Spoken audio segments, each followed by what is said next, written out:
you left your finger? I don't know, I had this right.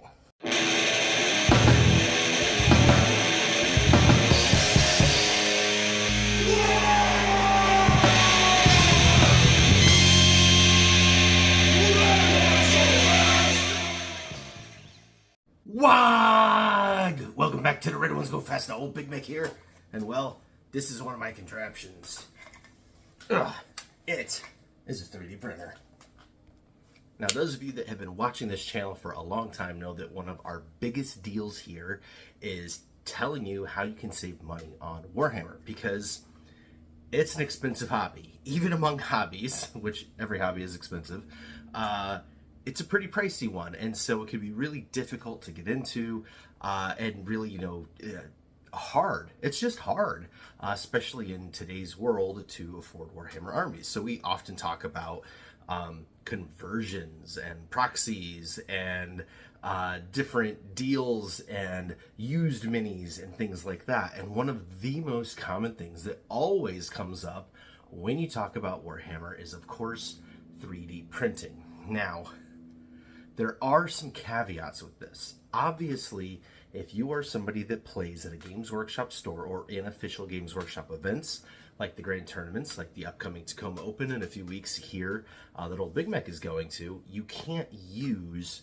3D printed minis. There are some local game stores that also kind of poo-poo upon it. However, if you are a casual player, if you are playing at your house with your buddies, if you are playing at your friendly local game store that doesn't care that it's 3D printed, if you are playing in a club or something like that, it's totally cool. It's like a really great way to expand an army or try something new without having to spend a lot of money, or even get really cool exclusive minis that are things that you can't get through Games Workshop. Now, kind of the big problem with 3D printing, and I've talked about this, here and there on various videos, is that it is a hobby in and of itself. I mean, this legit is my 3D printer. This is an Ender 3. This is an FDM printer, so it prints plastic filament. And I've had this thing for 4 years now, and I think I can count on two hands the number of things that I've successfully printed with it. It's just a whole other hobby. Leveling and setting up plates, making sure you've got the right material on it, getting the files right, getting everything like sliced right and all that stuff. That's a chore, and the newer resin printers are kind of even harder than that, especially with the files. If you're not a big computer person, if you're not big on doing those kind of conversions and files and working with those kind of things, it can be a very frustrating hobby. Then there is the whole room aspect of it, right?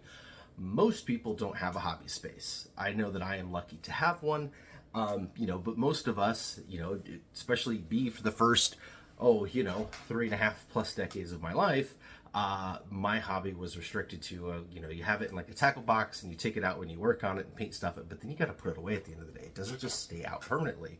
So having space for something like a 3D printer, especially a resin one, where you need to have ventilation because it's so toxic, and you're talking about you're going to have a printer and a carrying station and a washing station, that's a lot to ask for. So unless you're really cranking things out all the time, they don't really make a lot of sense to own. Now, obviously, there are ways to get things 3D printed. There are different companies, there are different websites where you can go and get things printed. But what are you to do if you really don't know what those companies are? If you don't know a buddy with a printer, what do? Well, I might have your answer. And the answer to that question comes in this box right here, which is courtesy of one of the members on our Discord server who goes by the username Tyrannosaurus Flex. Now, this has been pretty cool. Our Discord community, which is all free, by the way, link in the description below, but we've got these really great people on there that are, really making an awesome community, whether it's help with list building or feedback on painting or conversion tips or, hey, ways to save money. Here's some things that I found. Well, one of the things is that Tyrannosaurus Flex here is gotten into 3D printing and has gotten pretty darn good at it. And he has decided that, hey, maybe he can help his fellow hobbyists out by doing some 3D printing for them. So he sent old Big Mick here some samples of kind of showing what he can do to help spread the word. So let's pop it open, take a look. And apologies for not using the workbench camera for this. This is the live action look at the workbench at the moment, and well, yeah. But no matter, we got this. Alright, so we got nicely packaged. I don't need the box anymore, throw that away. Okay, so there is a little bit of an odor. These are resin printed, and again, that is one of the big things with resin printing, is you really do need to have a space to do it. It needs to be well ventilated, and you need to remember when you're working with the resin minis that the resin dust, the particles, are extremely toxic to your lungs. So definitely keep all those things in mind. Now, let's take a look at these minis. What we have here is a raw 3D print. So this is kind of how it comes off the printer.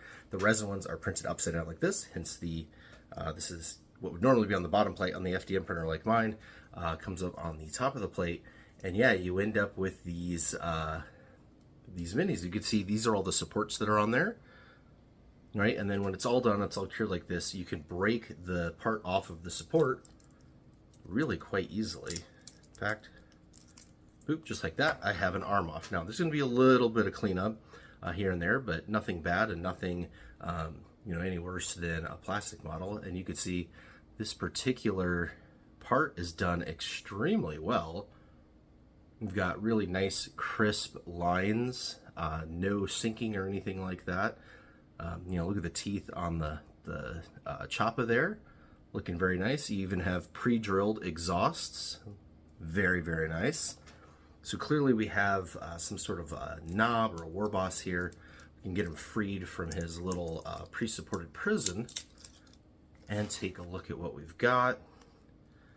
There is the body for this arm to go on.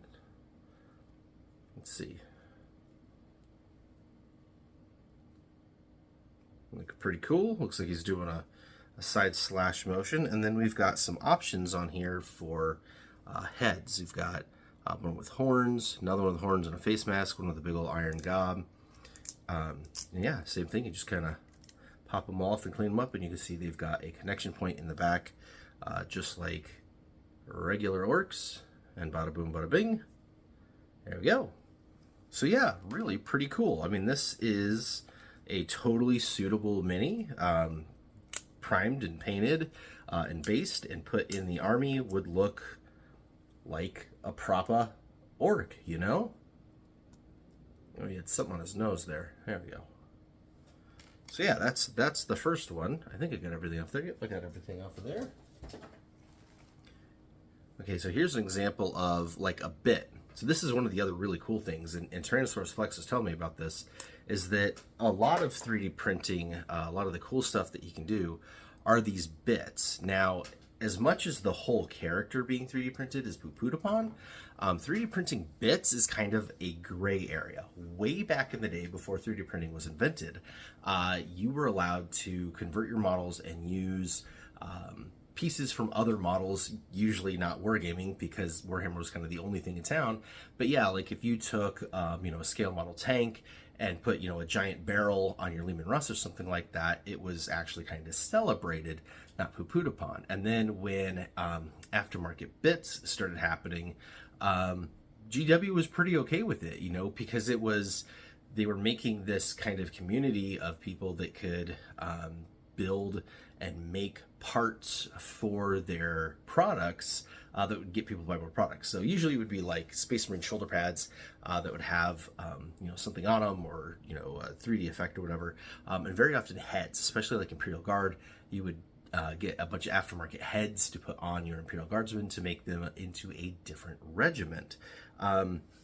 Depending on the artist style of what kind of thing you were 3D printing, done well, you can put bits on your army and paint it, and I don't think anybody would be the wiser at Games Workshop. But you didn't hear that from me. All right, let's see. What else we got here? Oh, here we go. So here is the Power Claw arm. Again, it just pops right out, and then you just trim off whatever little tiny nubs are left. But yeah, got a really nice Power Claw arm here. Very, very similar in style to the Games Workshop. It's got the two hydraulic rams there on the top piece. Yeah, so that totally works. We've got a, this one's a little bit more locked in. Oh, but still comes right out. This is like a power fist style, orc power fist style. I really like that. And then there's this like built-in shooter.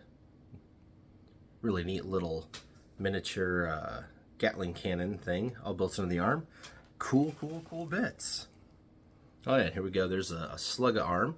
So yeah, you can order a bunch of different things and get options for your build, so that you're not locked into a single like monopose mini, which is one of my big complaints about 3D printing, is most of the files you get aren't like this. They're not separate pieces. It's like one mini, and it's monopose. And for someone like me that really, the modeling is what I'm in this for, monopose doesn't do it for me. So getting a bunch of bits and getting different options is definitely very cool. In fact, here is a whole nother body. I'm guessing that is compatible with all of these parts. Break all this stuff off. There we go. Oh, that's wicked cool. He's got the big giant billowing cloak like the commando knob. Oh, I wonder if he works with this better. Oh, that's cool. Really being able to chop that choppa. Where's that claw? Let's see what that looks like. Pretty neat. We've got the slugga arm on there. Yeah. So that's cool that you've got these two different options here on these bodies to go with those different legs. Make yourself a couple of different war bosses, or a couple of different knobs. These guys are pretty war bossy size. See, that one is now empty. This one's got an iron gob and a shoulder plate on it. So yeah, we'll keep working on getting those out. And then we get to the piece de resistance. This is... there's an attack squig, so we're definitely looking at war boss now. There we go, get him out of there. That is a cool squig. Big old tongue hanging out. I love the ears. You see these little ears? Definitely painting this squig up.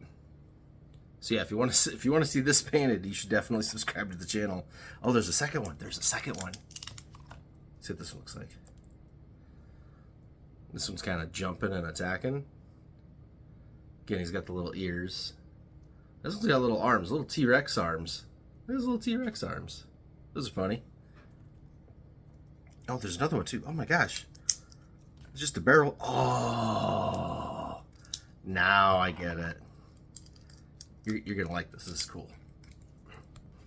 It's a commando squig in a barrel. A little bomb squig. Look at him.